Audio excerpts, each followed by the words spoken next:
Lotfi, thanks for being with us this morning. Do want to get your take on what we are seeing more broadly in fixed income, whether it is the Treasury market here or whether it is globally, since we do see these moves happening somewhat in tandem in light of all the geopolitical discussion. Yeah, look, I think it's useful to think about it in terms of the drivers of the backup that we've seen the last couple of weeks. Fair to say that the move has been entirely driven by shifting policy expectations. And so you really have to ask yourself what's in the price and how much room there is for the rest of the curve to kind of move higher from here. For 2022, when I look at the very front end of the curve, it does seem to me that risks is fairly balanced, but there's clearly upside risk for 2023.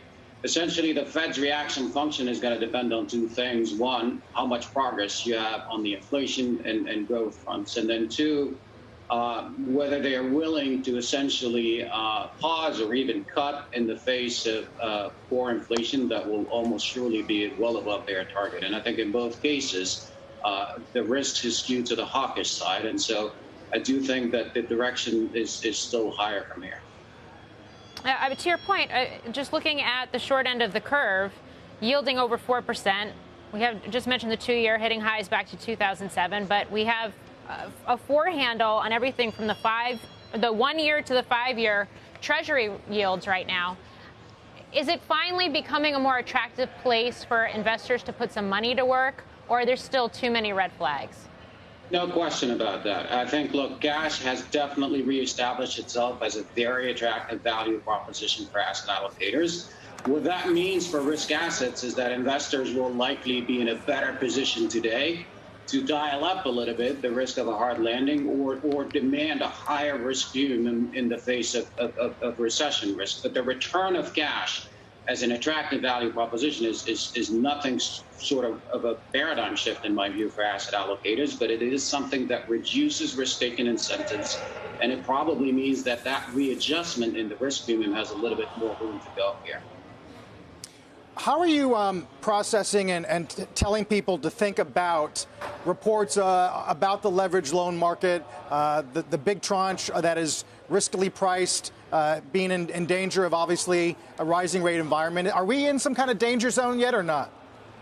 I think we do have a little bit of time to continue that transition. So the good news is that, the debt servicing capacity within the broader leverage finance space is probably the best it's been in 2 decades at least. That being said, I think you're facing a new reality of a much higher cost of capital. And by mid-2023, a lot of companies will have to refinance existing debt at dramatically higher levels. And so our message has been pretty straightforward, up in quality across the board, whether it's within the high yield market with a preference for BB rated companies over CCC rated ones, or between bond issuers and loan issuers with preferred bond issuers because of the greater ability to withstand higher funding costs. But to answer your question, you still have a little bit of time.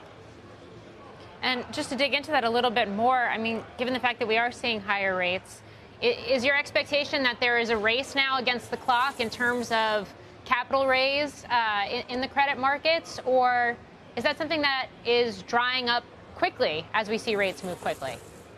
So refinancing needs are very low all the way till 2025. If you look at the so-called maturity wall in the high-yield market, there's very little to refi in 2023 and 2024. Now, history suggests that companies do refinance a year to a year and a half before, the debt is coming due. So that's why I said by mid-2023, you should see, an uptick in primary market activity.